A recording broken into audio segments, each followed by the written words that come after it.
ok mbokk yi comme niñ leen ko waxee rek ñu ngi fii ci complexe Lébu Ndoye ci élèves yi ginnaaw bi ñu jugee ci professeurs yi ñu ngi fii ci élèves yi nga xam ne ñoo fi nekk ci biir école bi di jàng restauration ñu ngi fi ak kenn dañ koy bàyyi mu présenté wu wax ñu moom lan la jàngate première année bi. ça va. tur bi nan la. Nogay. Nogay naka nga jàngate première année bi ci. Première année moom ça a été tellement. métti woon na wala. non même pas. lan ngay wax sa yeneen morom yi nga xam ne ñu ngi ci biir. maa ngi leen di wax pour ñu ñëw fii parce que fii moom neex na vraiment. ku bëgg rek na nga ñëw pour déwén incha allah. d'accord naka Lébu Ndoye ak école bi naka nga nekkee ak yéen. fii moom kay amul benn problème ñun ñëpp am nañ jàmm yooyu noonu. macha allah. di leen dugg ci biir xool li nga xam ne moo fi xew xool ñi nga xam ne ñoo yor restauration bi ak ki nga xam ne moo ko jiite bu ko defee moom la ñu toogal nii mu présenté wu wax ñu tur bi ak wax ñu nag lan mooy liggéeyam fii tey soxna si. waaw asalaamaaleykum mbokk yi man maay madame Sock maa fi yor xale yi. yaa fi yor xale yi ci wan fànn loo leen di jàng. waaw ci wàllu restauration hôtellerie maa leen yor fii maa nekk ak ñoom. naka la formation bi di waaw on y est ñoo ngi ci macha allah parce que ku dem moom ba pare sa programme nga war a xam ni boobaa sa jaan wàcc na daal. waaw te xale yi tamit ñoo ngi góorgóorlu. programme première année la. waaw programme première année la woon en restauration hôtellerie. ok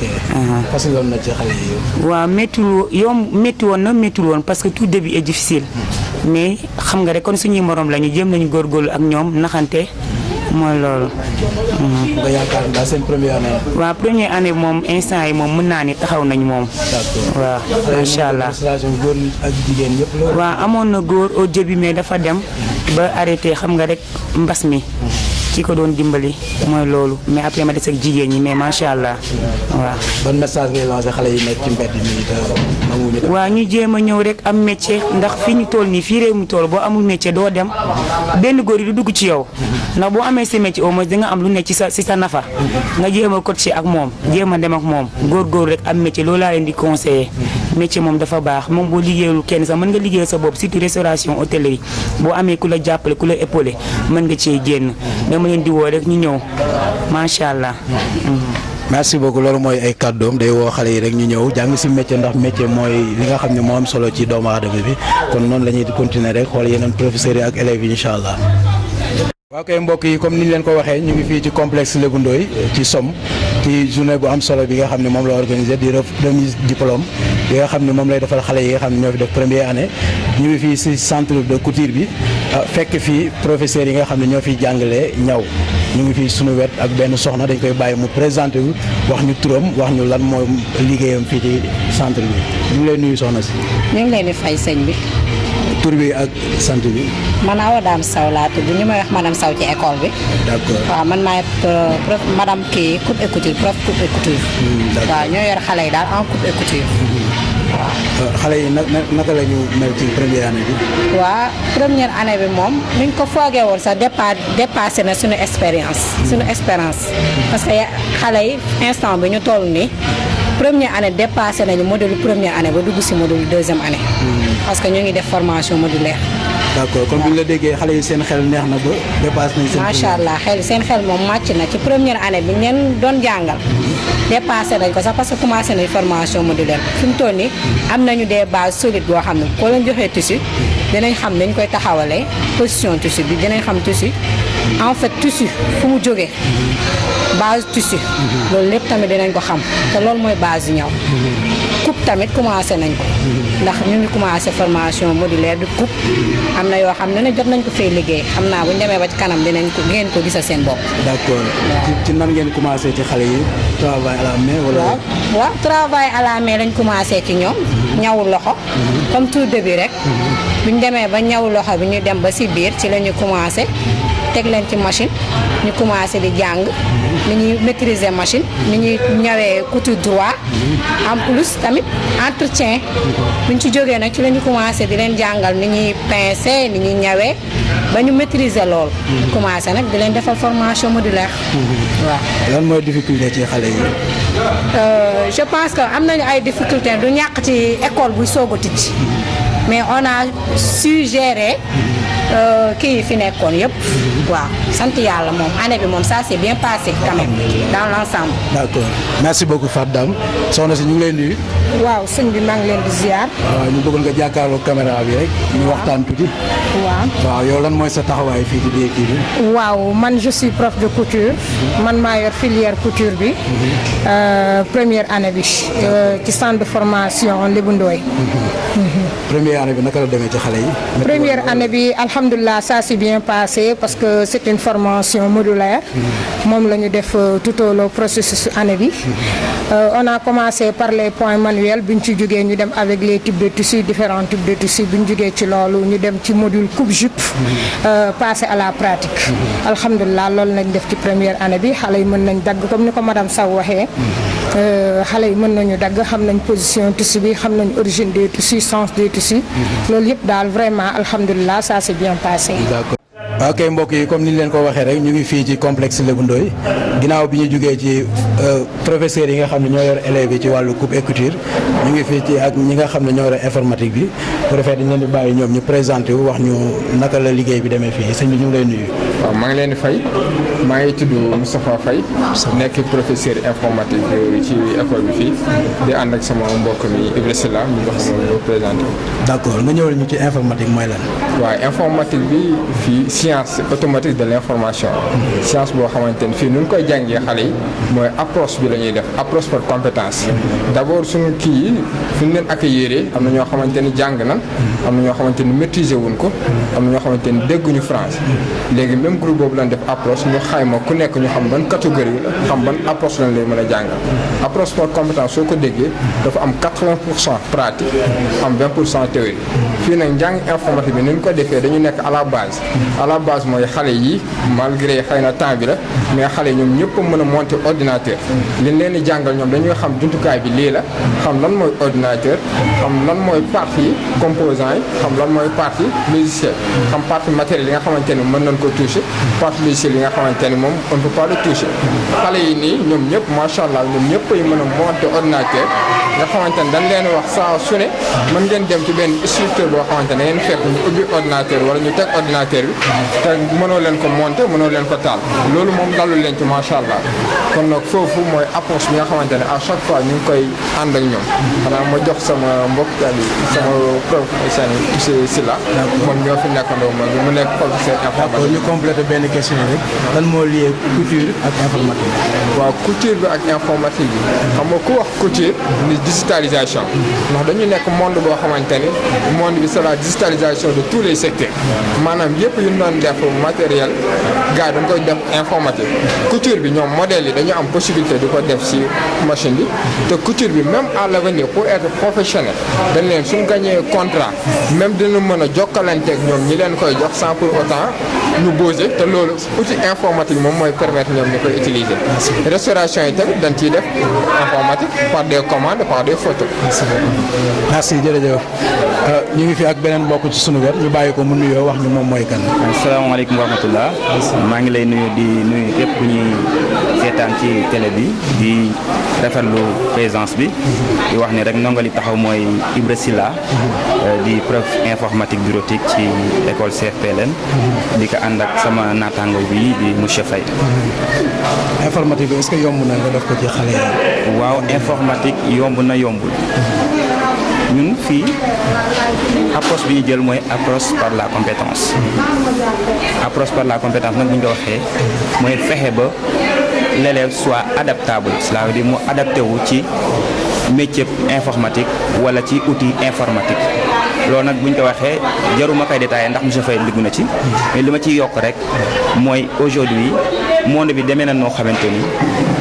képp koo gis mu yëngu ci benn affaire rek soxla na informatique kon loolu moo tax directeur bi ak l'établissement l'administration en son ensemble ils ont prévu d'incorporer l'aspect informatique dans ces modules pour qu'on puisse assurer l'adaptabilité des élèves par rapport à l'informatique. bu ma nee adaptabilité nag loolu mooy fexe ba nit ki mu mën a adaptable cela veut dire mu mën a méngóog li nga xamante ne moom la jamono laaj tey boo nekkee couturier wala nga nekk un restaurateur là tu es obligé nga am ay compétences en informatique. Imagine man ma nekk couture man ñu recruter ma ci entreprise yi nga xam te ni ñoom seen rôle mooy wàllum ñaw loolu man je dois faire des listes pour ñi nga xam te ñoom laay diriger en tant que chef couturier. Je dois également faire des correspondances te loolu faa ma utiliser ordinateur wala man bu ma yore sama place bopp war naa yor utiliser sama ordinateur di wax ak ñi nga xam extérieur di envoyer ñëw di def ay correspondance loolu lépp ay compétences yoo xam te ni la pour nga doon couturier mën a avancer il faut nga am ko ndax ñu bari dañoo relayer leen mooy métier couture mën na avancer am na ñoo xam te ni seen métier couture champ bi ñuy yam mooy champ bi nga mooy seen quartier wala Thiès am na ñoo xam te ni seen vision tollul ni ñoom seen métier bi ñu yore seen place bu ndaw bi nga xam te ni 4 mètres carrés wala 5 mètres carrés mën na doon place boo xamante ni ñi nekk ba États-Unis mën nañuy commander ay affaires yu leen koy envoyer donc c'est ça l'innovation c'est ça cet état d'esprit innovante bi nga xamante ni nit ñi war nañ ko adapter par rapport au métier yi nga xamante ni moom la CFP leen di joxe muy couture ak restauration donc champ boobu le programme informatique bureautique dugg moo tax l'ensemble des modules des exercices bi nga xamante ni c'est entièrement en 80% pratique yooyu yëpp c'est adaptable par rapport à ce qu'ils doivent faire à la sortie de leur formation et ils vont utiliser ces outils informatiques et ces compétences en cela donc loolu laa amoon ci li ma ci wax di convier à toute personne qui nous regarde aujourd'hui de savoir qu'il y a une école aujourd'hui qui est là à Thiès en face du CMAC qui est CFPLN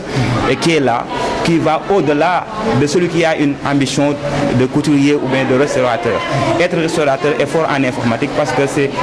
un module qui est en vogue et qui défait la chronique et qui est en mouvance pour les nouvelles technologies qu'on est en train d'aspirer aujourd'hui. Merci.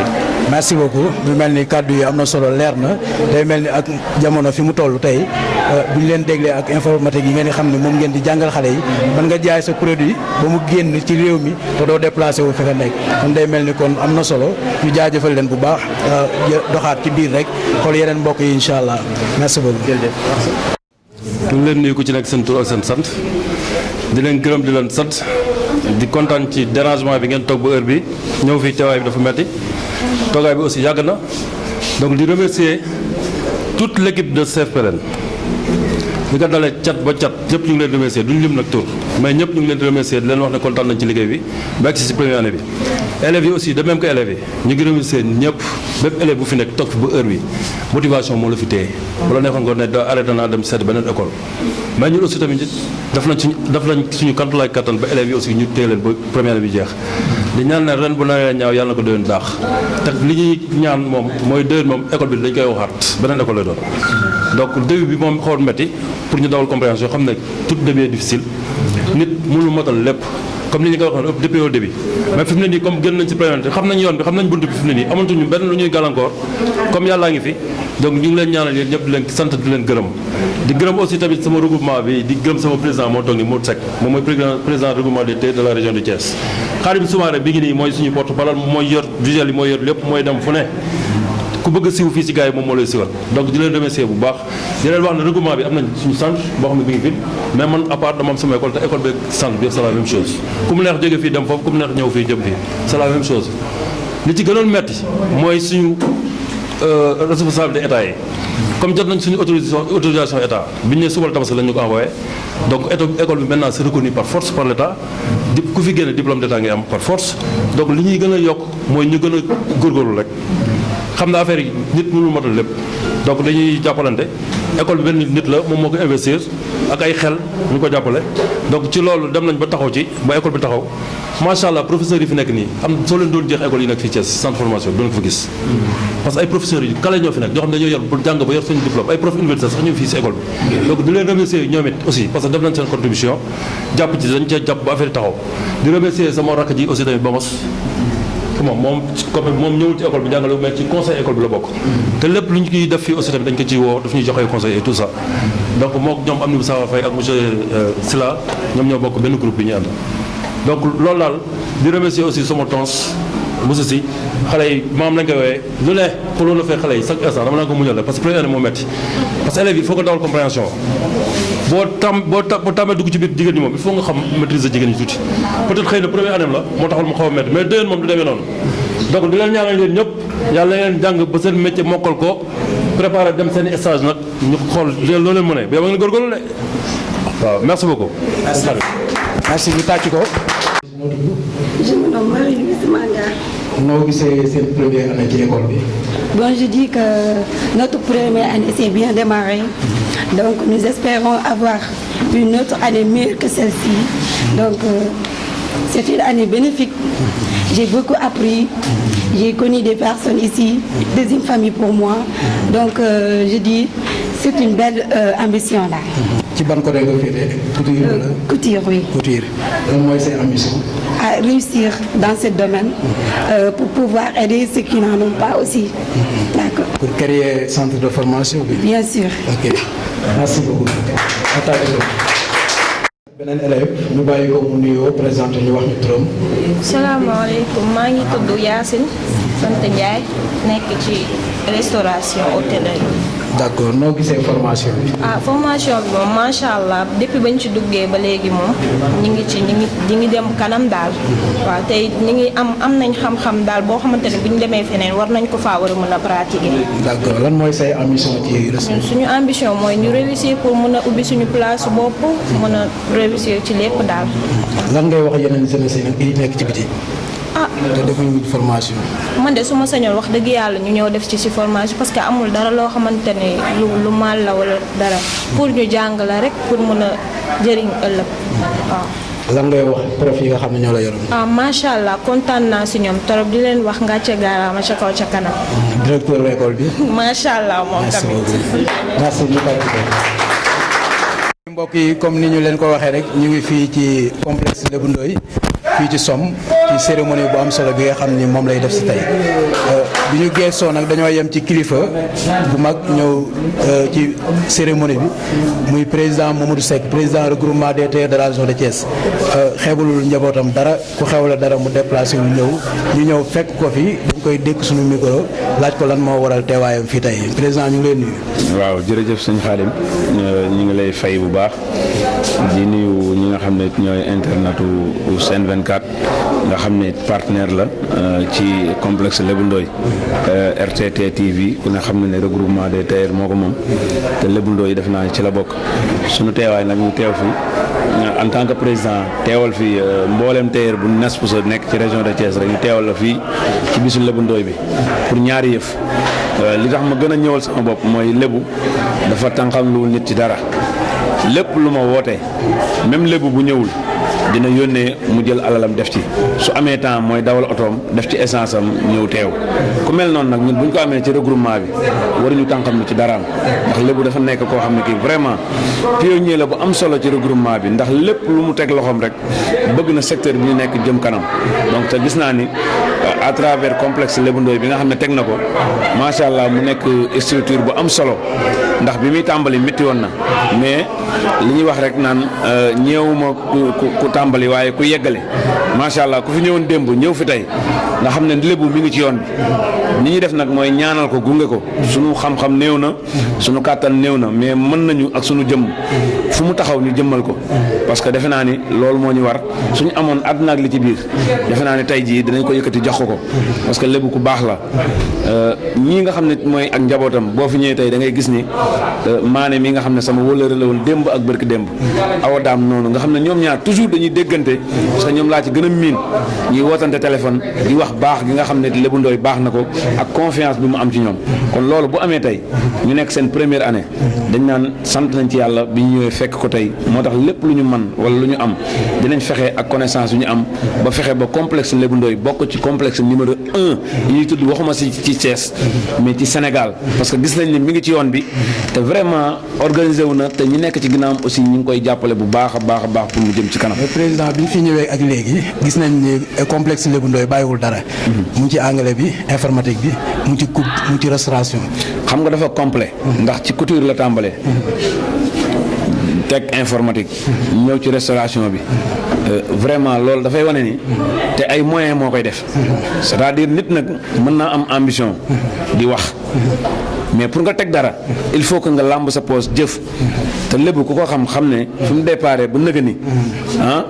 ci benn atelier am tey mu yor complexe ñu naan am na restauration bu hôtellerie bu mu teg di yëngu ci wàllu tourisme am ay papier légal loolu vraiment ñi ko ci jàppale nekk ci ginnaawam di ko épauler ñooñu lañ war a wax bravo ndax sans ñoom lébu du dem kon nag loolu aussi dañ ko ci encourager parce que moom moo ko ñafe moo leen wan confiance moo leen wan ngor moo leen wan fulla moo leen wan fayda ba tey jii ku dégg complexe Lébu Ndoye daw ñëw lébu dafa ibbi complexe am def ay publicité am toog di xaar taaloo otom jëli kenn nit ñi ñoo gis ni day liggéey gëm boppam teg lu wóor nag te leer teg ko ci yoon am ci loxo yu wóor yu mu ko dénk moo tax ñoom ñu am confiance pour ñoo jël seeni doom di ko ci di ko fi indi kon nag ñuy lancer appel les parents di lancer appel waa Thiès ñun yor nañ lu mel nii mais dañuy lancer appel ñu jàppale complexe Lébu Ndoye parce que lébu dafa nekk koo xam ne kii vraiment fi mu démarré métti na mais mi ngi ci yoon bi bu ñu ko ñaanalee yàlla mën na ko dimbali ambition yi mu am bu yokkoo rek ñun ñoo yokk parce que ñun ku jàpp regroupement bi ñu jàpp la nag mais ku cof regroupement bi nag ñu cof la am nañ fulla am fayda ba moo tax tey jii même bu doon dem ba minuit dinañ bàyyi suñu yitte yëpp teew jàppale ko ñaanal ko encouragé ko parce que foofu la suñu yéene toll foofu la suñu doole toll suñu amee mën-mën nag wala dara dinañ ko yëkkati ne ko lii kat nangam parce que moom du tey lépp lu regroupement bi mës a woote Lébu Ndoye dugal na ci loxoom keroog bi ñuy teg suñu centre de formation moo njëkk a génne 100 000 francs yëkkati jox ma booba du ma président secrétaire général adjoint la mu ne lépp lu ngeen soxla da ngeen am ay cas urgence lijjanti leen ko keroog bi ma ñëwee di ko indi di ko defal décharge daf na ma lii jaru ko bi ma koy indiwaat fii daf na ma mënoon ngeen bàyyi ba jekk ko door ko indiwaat kon kooku suñ ko amee ci suñu biir dañ koy sant yàlla kon nag lépp lu mu am dañu war a ànd ak moom jàppale ko ñaanal ko li mu teg tànkam li mu teg loxoom ñun de ñi ngi ci kanamam ñi ngi ci ginnaawam te lépp loo xam ne lii da koy dooleel ñi ngi ci lépp lu koy fakasal nag regroupement bi mi ngi taxaw ci kanamam bala ngaa dal ci kawam suñu kaw ngay njëkk a dal loolu moom dañ koy lancer appel lancer ko Thiès waaye ñu gën a jàpp xam ne complexe bi complexe bu fiable la bu gëm boppam la bu taxaw la na ci nit ñi indi seen doom yi ñu jàpp ci bu ko defee lépp dina gën a am solo ba fi mu bëgg mu complexe bi àgg fa suñu borom dimbali ko mu yegg fa ñu ngi sant ñëpp di gërëm. merci beaucoup président Mamadou Seck na ñëpp indi seen i doom ñu defar xale yi ndax xale mooy ëllëgu réew kon loolu mooy message bi nga xam ne moom la président lancé ñu sant ko bu baax gërëm ko bu ko defee dañuy randu rek tuuti rek jël ki nga xam ne nag moo waral coow li di professeur Lébu Ndoye wala directeur Lébu Ndoye naa di ñëw ak moom ci présentation yi mu wax ñu moom ban kii la taxawaay la taxaw ci école bi ak lan la fi yor sëñ bi ñu ngi lay nuyu Lébu. asalaamaaleykum waa regroupement des terres de la région de Thiès ñoom laa ñu ko nuyu ci moom président Mamadou Seck moom mi taxaw sama kanam sëñ Khadim Soumaré moom mi taxaw ak Sen 24 TV ñoo ngi xam ne samay partenaire officiel lañ bu MJ bañoon koo sonal moo tax ma dangagé ko mais comme Modou ñëw na moom mel na ni ñëw na donc di remercier sama professeur yi nekk ci école bi yëpp sama directeur sama comptable beeg ñëpp école bi sérieusement parlé ñëpp dañ ci jàpp au début man maa ko moomoon mais fi mu ne nii moomatuma ko parce que man ak ñëpp ko bokk bon centre de formation professionnelle bi coupe couture la ñu def stylisme restauration hôtellerie tourisme donc filière yi dafa xaw a bëri te département bu ci nekk di nga def couture di nga def fin informatique di nga def maths di nga def anglais di nga def français donc loolu lu xaw a jafe la lu xaw a diis la bon budget charge yi lourd na trop mais comme génn nañ ci ren suñu première année non deuxième année bi dinañ ci gën a jàpp gars yi dinañ ñu gën a jàppale ci deuxième année bi. est-ce que mën nga ñu dikkal ci personnel bi ak élèves yi nombre d'élèves yi. waaw nombre d'élèves presque ñu ngi ci 95 élèves waaw moom lañ démarré ren suñu première demoon nañ ba am 100 élèves sax mais ci biir dafa am ñu feebaroon ak ñoom ñu takk ñu sëyi donc moo tax mu xam ne kooku diminué ba 95 élèves donc effectif bi professeurs yi y a 12 professeurs yoo xam ne ñu ngi fi ak direction bi le directeur pédagogique mi ngi fi le comptable mi ngi fi y a aussi le gardien le technicien de surveillance mooy femme de ménage donc soo xoolee ñun ci ñu ngi ci 19 emplois yoo xam ne chaque fin du mois dama leen di fay comptable ak élèves yi ak location yeeg courant yeeg yooyu donc loolu charge la mais comme yàlla def na lépp yomb daal ba année bi jeex bon ñu ngi koy sant yàlla waaw. wax nga ko ci biir kàddu yombul dafa mel ni charge yi bari na est-ce que am ku nekk sa ginnaaw di la jàppale wala déet. non présentement nii kenn nekkul sama ginnaaw à part sama professeurs yi moom di leen delloo njukkal rek ñoom sérieusement pas lañ ciy jàpp parce que des fois dama leen di war fay sax ñu leen xaaral ba suba ñu dem duñ ma wax dara waaw à part ça moom du état du banque du frère du mag du kenn lépp man ma samay mooy bopp la macha allah say moyen bopp la yàlla na ci yàlla gën a jàppale waaye ñu bëggoon nga lancer benn appel ndax mbir mu mel ni ku ko taxawal ci dëkk bi di defar xale yi dëkk bi war nga am ñu la jàppale ban appel ngay lancer ko. bon appel yi ñuy appel rek bon comme président bi fi nekk donc dañuy lancer appel ci moom di ko wax ne ñun ay jeunes lañ dem nañ ba créer suñu centre de formation professionnelle ba état bi jox na ci une responsabilité état c'est reconnu par l'état déjà am nañ suñu autorisation et tout donc di lancer appel ñu xool ñu mel ni ñun ak ñu mel ni regroupement des de la région de Thiès suñu centre bi fa nekk ñu ñoo ko moom man parce que man ci laa bokk donc école bi ak centre bi yëpp c'est la même chose waaw lu ñu mën a xoolee ba mu gën a amalee rek gën ñu cee jàppale autorités yi ñu jàppale ñu si loolu daal la ñuy lancer appel di wax ne déwén bu naree ñaaw yàlla na ko ren daax loolu daal surtout première année bi naka la demee ci xale yi. donc première année bi moo xawoon na métti trop si début bi parce que élève du ko gérer dafa yombul donc du ko gérer dafa yombul mais jëm nañ naxante ak ñoom élèves aussi am na ñu si dawal compréhensif parce que bu ñu leen woowee expliquer leen dinañ xaw a dégg tuuti quoi mais début bi moom méttoon na trop parce que comme dama doon soog a dugg ci école maîtriser mu ko woon noonu donc xawoon nañ ci am ay problème mais bi ñu dawalee 3 ba 4 ba 5 mois après jot nañ maîtriser toute affaire yi quoi te ba léegi ñu ngi jàngaat nag. merci beaucoup Léegu Ndoye kon day mel ni loolu mooy kàddu yi nga xam ne moom la rotal bu defee ñu sant ko bu baax gërëm ko ci kanam tuuti rek dañuy dem ci cérémonie bi remise diplôme bi incha allah ñun ñëpp ñu bokk ko suivre incha allah.